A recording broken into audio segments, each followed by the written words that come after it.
അപ്പോൾ എന്തായാലും ഉടനെ ബ്രേക്ക് പാഡ് മാറേണ്ടി വരും. അതിനെന്തെങ്കിലും 2500 രൂപ ആവുമെന്നാണ് തോന്നണം. ഇതുവരെ ഞാൻ വണ്ടി എടുത്തിട്ട് ഷോറൂമിൽ കൊടുത്തിട്ടില്ല. അതുകൊണ്ട് ഷോറൂമിൽ ഞാൻ പിന്നെ ഒരു പിണ്ണാക്കിന് പോയിട്ടില്ല. GTയുടെ ടാങ്ക് ആക്കാൻ വേണ്ടി ചെറിയ പ്ലാനുണ്ട്. GTയുടെ ടാങ്കും GTയുടെ ഹാൻഡിലും റിമ്മ് മാറ്റും, ബ്ലാക്ക് ആക്കും. ചിലപ്പോൾ പുതിയൊരു റിമ്മ് വാങ്ങിച്ചിടും, അല്ലെങ്കിൽ ചിലപ്പം ഈ റിമ്മിൽ തന്നെ പെയിൻറ്റ് എന്തെങ്കിലും ചെയ്യും. അപ്പോൾ ഇതിനെപ്പറ്റി എന്തെങ്കിലും അറിയണമെങ്കിൽ നിങ്ങൾ കമൻറ്റ് ചെയ്യും, നമുക്കതും റെഡിയാക്കാം. ഹലോ ഗൈസ്, പുതിയ വീട്ടിലേക്ക് എല്ലാവർക്കും സ്വാഗതം. അപ്പോൾ ഇന്നത്തെ നമ്മളെ വീഡിയോ എന്ന് പറഞ്ഞാൽ നമ്മളെ വണ്ടി തിരിച്ച് സ്റ്റോക്ക് ആക്കിയിരിക്കുകയാണ്. വേറെ ഒന്നുമില്ല, കുറേ ദിവസമായി കുറേ മോഡിഫിക്കേഷനും കാര്യങ്ങളെന്ന് പറഞ്ഞിട്ട് പഴയ ആ ലുക്ക് മിസ് ചെയ്ത്. അപ്പോൾ എന്തായാലും വണ്ടി ചെറുതായിട്ടൊന്ന് സ്റ്റോക്കാക്കി വെക്കാമെന്ന് വിചാരിച്ചു. അങ്ങനെ രാവിലെ അപ്പോൾ അതിൻ്റെ വണ്ടിയിലായിരുന്നു. അങ്ങനെ നമ്മളെ വണ്ടി ബാക്ക് ടു സ്റ്റോക്ക് നമ്മൾ എങ്ങനെ വാങ്ങിച്ചു അങ്ങനെ ആക്കിയിട്ടുണ്ട്. അപ്പോൾ എന്തായാലും നിങ്ങൾക്ക് കാണിച്ചു തരാം. അപ്പോൾ എന്തായാലും വണ്ടിയുടെ കുറച്ച് കാര്യങ്ങളും കൂടെ പറഞ്ഞുതരാം. പിന്നെ നിങ്ങൾ സെക്കൻഡ് വണ്ടി വാങ്ങിക്കുന്നവർ ശ്രദ്ധിക്കേണ്ട കുറച്ച് കാര്യങ്ങൾ പറഞ്ഞു. എന്തായാലും നിങ്ങൾ കമൻറ്റ് യൂട്യൂബിലിടാതെ ഇൻസ്റ്റയിൽ വന്ന് ചോദിക്കാറുണ്ട്. അപ്പോൾ എന്തായാലും ഓക്കെ, നമുക്ക് എന്തായാലും അതിൻ്റെ പറ്റിയും കുറച്ച് കാര്യങ്ങൾ പറഞ്ഞുതരാം. അപ്പോൾ എന്തായാലും ഇന്നത്തെ വീഡിയോ നിങ്ങൾ എന്തായാലും ലൈക്ക് ചെയ്യുക, സബ്സ്ക്രൈബ് ചെയ്യുക, വീഡിയോ കേട്ടോ. നമ്മൾ വണ്ടി കാർഷെല്ലാണ് ഇരിക്കുന്നത്. എന്തെങ്കിലും കാണുമ്പോൾ വ്യത്യാസമുണ്ടോ? അതെ, നമ്മൾ എന്തൊക്കെ സംഭവങ്ങൾ തിരിച്ചു കയറ്റിയിട്ടുണ്ട്. നമ്മൾ മിററൊക്കെ എടുത്ത് തിരിച്ചു കയറ്റി പഴയ ലുക്കിലോട്ടാക്കി. ഇനി നമുക്ക് ഹാൻഡിൽ റൈസറും കൂടെ കയറണമെന്നുണ്ട്. അത് ഞാൻ വണ്ടി വാങ്ങിച്ചപ്പോൾ ഉണ്ടായിരുന്ന സാധനമാണ്. അത്യാവശ്യം നല്ല ഗുണമുള്ളൊരു സാധനമാണ് ഹാൻഡിൽ റൈസർ എന്ന് പറയുന്നത്. അതുകൊണ്ട് ഞാൻ കാണിച്ചു തരാം. അപ്പോൾ അതും തിരിച്ച് കയറണമെന്ന് ആഗ്രഹമുണ്ട്. നമുക്ക് എന്തായാലും വണ്ടി എടുത്ത് പുറത്ത് വെച്ചിട്ട് കാണിച്ചു തരാം. നമ്മൾ ഡോമിയുടെ ആയിരിപ്പുണ്ട്. ഡോമിയുടെ വീഡിയോ ചെയ്യാമെന്ന് വിചാരിച്ച് ഡോമിയുടെ വീഡിയോ ചെയ്യണം. എന്തെങ്കിലും കണ്ടൻറ്റ് നിങ്ങൾക്ക് തോന്നുന്നുണ്ടെങ്കിൽ പറ, അല്ലെങ്കിൽ റൈഡ് കൊണ്ടുപോകണ വീഡിയോ എന്തെങ്കിലും സെറ്റ് ചെയ്യാം.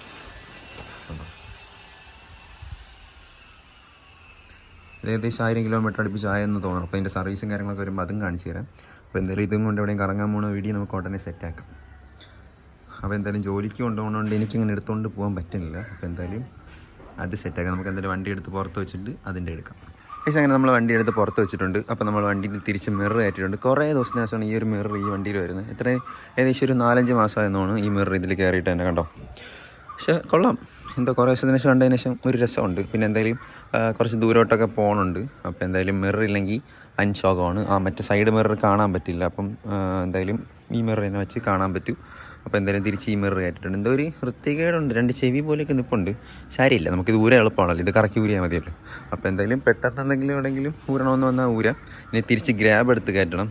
ബാക്കിൽ എന്തായാലും ഇരിക്കുമ്പോൾ ഒരു സപ്പോർട്ടില്ലാത്തതുകൊണ്ട് അതും ശോകമാണ്. അപ്പോൾ തിരിച്ച് ഗ്രാബ് എടുത്ത് കയറ്റണം. അപ്പോൾ അങ്ങനെയൊക്കെയാണ് ഇപ്പോഴത്തെ ഒരു ചെറിയ പരിപാടി. പിന്നെ രാവിലെ ഉണ്ടായിരുന്ന ചെറിയൊരു പരിപാടിയാണ്. തിരിച്ച് ബാറിൻ്റെ മിററൊക്കെ നമ്മൾ ഒരു സൈഡിലത്തെ ആ സംഭവമൊക്കെ കയറ്റി.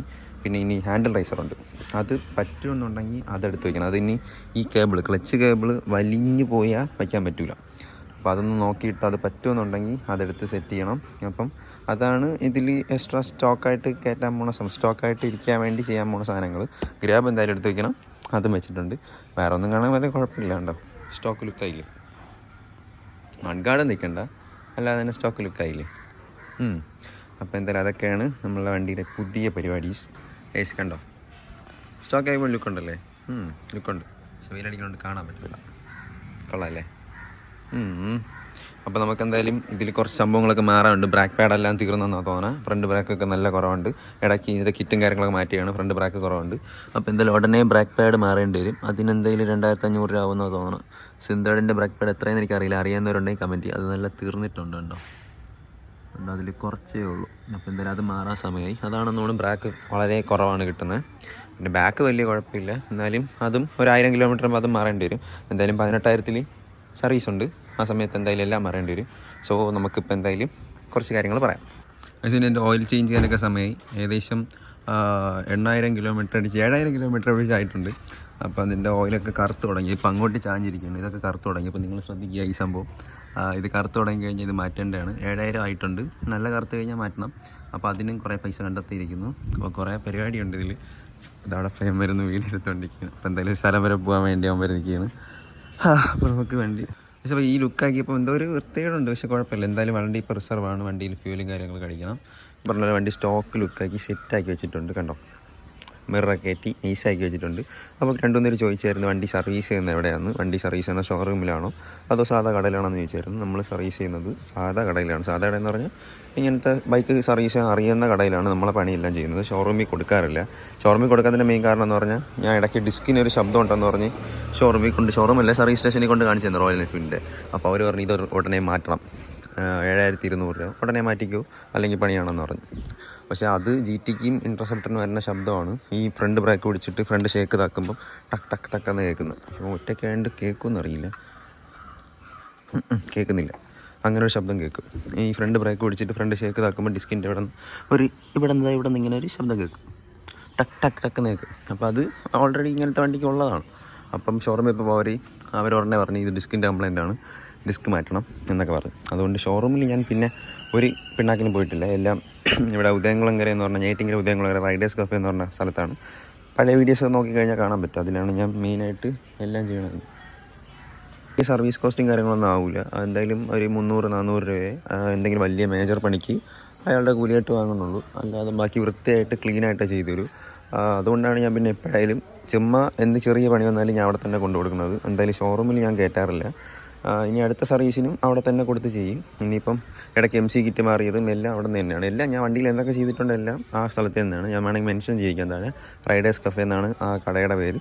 നിങ്ങൾക്ക് കൂടുതൽ ഡീറ്റെയിൽസ് അറിയണമെങ്കിൽ അതിൻ്റെ ഇൻസ്റ്റാഗ്രാം പേജൊക്കെ ഉണ്ടെന്നാണ് തോന്നുന്നത്. റൈഡേഴ്സ് കഫേ എന്ന് അടിച്ചാൽ കിട്ടും. നിങ്ങൾ സൂപ്പർ ബൈക്കൊക്കെ പണിയുന്ന ഒരു ഷോപ്പാണ്. അപ്പോൾ നിങ്ങൾ അവിടെ പോയി കാണിച്ചു കഴിഞ്ഞാൽ നിങ്ങൾക്കും വണ്ടി സെറ്റാക്കി തന്നെ തരും. വണ്ടി സെറ്റാക്കി തരും. വണ്ടിക്ക് എന്ത് കംപ്ലൈൻറ്റ് ഉണ്ടെങ്കിലും അത് ഓപ്പണായിട്ട് തന്നെ തുറന്ന് പറഞ്ഞ് അതിനുള്ള പരിഹാരം കണ്ടെത്തി അതിനുള്ള റേറ്റും കാര്യങ്ങളെല്ലാം പറഞ്ഞിട്ടേ നമ്മൾ വിടൂ. അതുകൊണ്ട് നമുക്ക് വേറെ സീനില്ല. അല്ല പറഞ്ഞ കാര്യം എന്ന് പറഞ്ഞാൽ എൻജിൻ സൈഡിലുള്ള ഓയിൽ കറക്കുന്നത്, അത് കറക്കും തോറും എന്ന് വെച്ചാൽ നല്ല ഡാർക്ക് ആണെങ്കിൽ നിങ്ങൾ എൻജിൻ ഓയിൽ മാറ്റിക്കോ. എന്ന് വെച്ചാൽ കാണാൻ പറ്റാത്ത ഗ്ലാസ് കാണാൻ പറ്റാത്ത ലെവലാകുമ്പോൾ നിങ്ങൾ മാറ്റേണ്ടതാണ്. പിന്നെ ഓയിലിൻ്റെ അളവ് കുറവുണ്ടെങ്കിലും കൊണ്ട് ചെക്ക് ചെയ്യണം. അത് ഇനി എന്തെങ്കിലും പ്രശ്നം കാണും, ചിലപ്പം ലീക്ക് കാണില്ല, എന്തെങ്കിലും കത്തിപ്പോണത് എന്തെങ്കിലും ഇഷ്യൂ ഉണ്ടെങ്കിൽ ഓയിലിൻ്റെ അളവ് കുറയും. ചെയിനിൻ്റെ അവിടെയൊക്കെ എന്താ അഴുക്ക്, അതൊക്കെ ക്ലീൻ ചെയ്യണം. അപ്പം അതൊക്കെ സെറ്റ് ചെയ്യുക, അതൊക്കെ നോക്കണം. അതൊക്കെയാണ്. പിന്നെ റെസ്റ്റ് ഇഷ്യൂ കുറേ പേര് പറഞ്ഞായിരുന്നു ബെൻഡ് വൈപ്പ് മാറ്റണം. പിന്നെ വേറെ എന്തെങ്കിലും സംഭവം വാങ്ങിച്ച് വെച്ച് കഴിഞ്ഞാലും മാറും. പിന്നെ വാറണ്ടി തീർന്നുകൊണ്ട് ബെൻഡ് വൈപ്പ് വാറണ്ടിയിൽ മാറാൻ പറ്റില്ല. 5 വർഷമായി അപ്പം വാറണ്ടി എക്സ്റ്റെൻഡ് ചെയ്തിട്ടില്ല. അപ്പോൾ അത് ബെൻഡ് വൈപ്പ് മാറാൻ പറ്റില്ല. കണ്ടോ എന്തായാലും ഒന്നല്ലെങ്കിൽ മറ്റേ അലുമിനിയം അല്ലല്ല കോപ്പറിൻ്റെ എന്തോ ഒരു പൈപ്പുണ്ട്, ബെൻഡ് പൈപ്പുണ്ട്, അത് വാങ്ങിച്ചിടണം. ഈ സൈഡും പിടിച്ച് തുടങ്ങിയിട്ടുണ്ട്. അങ്ങനെയാണ് വണ്ടിയുടെ ഇപ്പോഴത്തെ കറൻലി സിറ്റുവേഷൻസ്. അവൻ്റെയാണ് ഈ വണ്ടി ലോങ് കൊണ്ടുപോകാൻ കൊള്ളില്ല. ഇതിന് ഒബ്ലിങ് ഇഷ്യൂ ഒക്കെ ഉണ്ട്. പിന്നെ 3 വട്ടം എന്തോ ബ്രേക്ക് ഡൗൺ ആയെന്ന് പറഞ്ഞ്. അപ്പോൾ അങ്ങനെ ട്രിപ്പേ ക്യാൻസലായ ഒരു കഥയുണ്ട്. എനിക്കങ്ങനെയും തോന്നിയിട്ടില്ല, കാരണം ഞാൻ അധികം ലോങ് ഒന്നും പോകാറില്ല. പിന്നെ അയാൾ നല്ല ലോങ് പോകുന്ന ട്രിപ്പൊക്കെ പോകുന്ന ആളാണെന്ന് തോന്നുന്നു, അതുകൊണ്ടായിരിക്കും. പിന്നെ അതിൻ്റെ ഫ്യൂൽ പമ്പൊക്കെ അടിച്ചു പോയി. അങ്ങനെ കുറേ ട്രിപ്പൊക്കെ ബ്രേക്ക് ഡൗൺ ആയി നിന്നിട്ടുണ്ടെന്ന് പറഞ്ഞ്. പിന്നെ ഇതിൻ്റെ ഒബ്ലിങ് ഇഷ്യൂ അതും ഉണ്ട്. പക്ഷെ അതിന് കോണുമ്പോളൊക്കെ മാറി ടയറൊക്കെ മാറിക്കഴിഞ്ഞാൽ അതൊക്കെ മാറും. ഞാൻ ഇന്നലെ എന്നല്ല അന്നൊരിക്കൽ ഇതൊക്കെ സെറ്റ് ചെയ്തിട്ടാണ്. എൻ്റെ ഒബ്ലിങ് ഇഷ്യൂ എനിക്കില്ലായിരുന്നു, പക്ഷേ അതിൻ്റെ ഒരു കോണും ഒരു ചെറിയ അടി ശബ്ദം കേട്ടപ്പോഴേ ഞാൻ മാറി. പിന്നെ ടയറൊക്കെ നിങ്ങൾ പ്രോപ്പറായിട്ട് ചെക്ക് ചെയ്തിട്ട് വേണം ലോങ്ങൊക്കെ പോകാൻ, അല്ലെങ്കിൽ ടയറൊക്കെ പഞ്ചറായിട്ടിരിക്കും. ഇതിൻ്റെ അകത്ത് സിലിക്കോണിൻ്റെ ഒരു സംഭവം ചെയ്തിട്ടുള്ളതുകൊണ്ട് ഇത് പഞ്ചറാവില്ല. ഇത് ട്യൂബ്ലെസ് ആണ്. അതിൻ്റെ കാര്യം ഞാൻ വേറെ പറയാം. ഈ ടയർ രണ്ടും ട്യൂബ്ലെസ് ആണ്. അപ്പം അതിൻ്റെ കാര്യം നിങ്ങൾക്ക് ആരും നിങ്ങൾ കമൻറ്റ് ചെയ്യും ഇതെങ്ങനെ ട്യൂബ്ലെസ് ആക്കിയെന്ന്. ഞാൻ എന്തായാലും ചിലപ്പോൾ റിമ്മ് മാറ്റും, ബ്ലാക്ക് ആക്കും. ചിലപ്പോൾ പുതിയൊരു റിമ്മ് വാങ്ങിച്ചിടും, അല്ലെങ്കിൽ ചിലപ്പം ഈ റിമ്മിൽ തന്നെ പെയിൻറ്റ് എന്തെങ്കിലും ചെയ്യും. അപ്പോൾ ഇതിനെപ്പറ്റി എന്തെങ്കിലും അറിയണമെങ്കിൽ നിങ്ങൾ കമൻറ്റ് ചെയ്യും, നമുക്കതും റെഡിയാക്കാം. അപ്പോൾ അതൊക്കെയാണ് ഇപ്പോഴത്തെ കറൻലി വണ്ടിയുടെ അവസ്ഥ. അപ്പോൾ എന്തായാലും അങ്ങനത്തെ ഒരു കമൻറ്റ് വന്നതിന് ശേഷം ഞാനും അത് ആലോചിച്ചു, എന്തായാലും വണ്ടി ലോങ് വല്ലതും പോയി കഴിഞ്ഞാൽ പണിയാവോ ഇല്ലേ, എന്തായാലും അതൊന്ന് ചെക്ക് ചെയ്യേണ്ടിയിരിക്കുന്നു.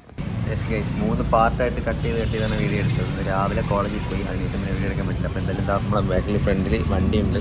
അപ്പോൾ വണ്ടിയെക്കുറിച്ച് കുറച്ച് കാര്യങ്ങളൊക്കെ പറയാനുണ്ട്. അപ്പോൾ എന്തായാലും അതും കൂടെ ഡീറ്റെയിൽ ആയിട്ട് നിങ്ങൾക്ക് പറഞ്ഞ് മനസ്സിലാക്കി തരാം. അപ്പോൾ എന്തായാലും ആ ബ്രോ പറഞ്ഞ പോലെ ഇതും കൊണ്ട് നല്ല ലോങ് ഒക്കെ പോകുമ്പോൾ ശ്രദ്ധിക്കേണ്ട കാര്യമാണ് ഫ്യൂൽ പമ്പിൻ്റെ ഇഷ്യൂ. ഫ്യൂൽ പമ്പിന് എന്തെങ്കിലും പണി ഉണ്ടായി കഴിഞ്ഞാൽ അതുപോലെ വണ്ടി നല്ല ട്രിപ്പ് ഫുൾ ഓടാൻ നിൽക്കും. എന്ന് വെച്ചാൽ 300 കിലോമീറ്റർ ഓടുമ്പോൾ അല്ല, 4000 കിലോമീറ്റർ ഓടുന്നൊക്കെ ട്രിപ്പുകളുണ്ടല്ലോ. അപ്പോൾ അതിലൊക്കെ ഇതുപോലെ ഫ്യൂൽ പമ്പിൻ്റെ പണിയും കാര്യങ്ങളൊക്കെ വന്നു കഴിഞ്ഞാൽ വണ്ടി പിന്നെ ഒന്നും ചെയ്യാൻ പറ്റില്ല. അവിടെ നിന്ന് പണിയാനുള്ള സംഭവങ്ങളും കാണില്ല. നമുക്ക് അധികം കടകളിലൊന്നും ഫ്യൂൽ പമ്പ് പാർട്സായിട്ട് ക്ലീൻ ചെയ്ത് പണി ചെയ്യില്ല, ഫുള്ളും മാറ്റേ ഉള്ളൂ.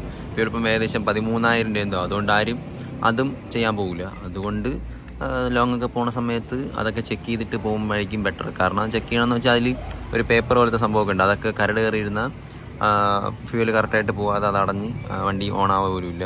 അതുകൊണ്ട് അതൊക്കെ നോക്കി സെറ്റാക്കിയിട്ട് പോകുക. അതാണ് ഫ്യൂൽ പമ്പിൻ്റെ ഇഷ്യൂ വരുന്നത്. പിന്നെ ഒബ്ലിങ് ഇഷ്യൂ വരുന്നതിൻ്റെ എനിക്ക് തോന്നിയിട്ടുള്ള കാര്യം എന്ന് പറഞ്ഞാൽ ഫ്രണ്ട് ടയർ മോശമാണെങ്കിൽ ഒബ്ലിങ് വരും. പിന്നെ കോണുമ്പോളും ശരിയാക്കിയില്ലെങ്കിൽ എന്ന് പറഞ്ഞാൽ കോളുമ്പോളിൻ്റെ അടി ഉണ്ടെങ്കിലും ഒബ്ലിങ് വരാൻ ചാൻസ് ഉണ്ട്. അപ്പോൾ അത് നിങ്ങൾ ചെക്ക് ചെയ്ത് കഴിഞ്ഞാൽ ഓക്കെ. പിന്നെ ഹാൻഡിലിൽ എന്തെങ്കിലും ഡിസ്ലൊക്കേറ്റ് ചെയ്തിരിക്കുകയാണെങ്കിലും വരാൻ ചാൻസ് ഉണ്ട്. പക്ഷേ ഈ ടയറിൻ്റെതും ഈ കോണുമ്പോളിൻ്റെ ഇഷ്യൂ വരാൻ ചാൻസ് ഉണ്ട്. ആക്ച്വലി നിങ്ങൾ കമൻറ്റ് ഈ സംഭവമൊക്കെ കൊള്ളാവുന്ന കമൻറ്റ്. എന്തോ എനിക്കൊരു ചേർച്ച കുഴപ്പമില്ല, കുറേ ദിവസം ഇതില്ലാതിരുന്നതുകൊണ്ട് എന്തോ ഒരു വെച്ചപ്പം കുഴപ്പമില്ല.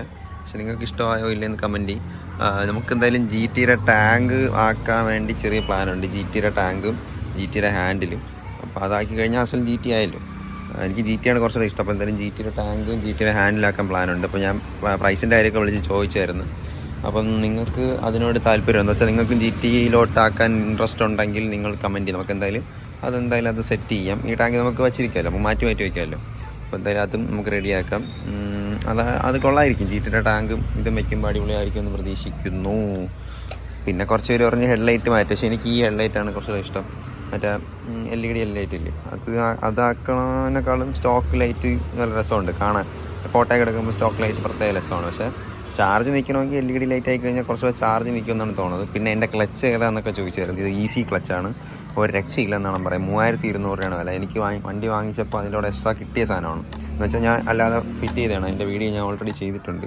കണ്ടോ, ഒറ്റ വിരലൊക്കെ ചുമ്മാ ആയിരിക്കും. സാധാ ഇൻ്റർസെപ്റ്റർ, ബുള്ളറ്റ് അങ്ങനത്തെ വണ്ടിയിലൊക്കെ ആണെങ്കിൽ ഇതൊന്നും പറ്റില്ല. അതുപോലെ ടൈറ്റ് ആയിരിക്കും.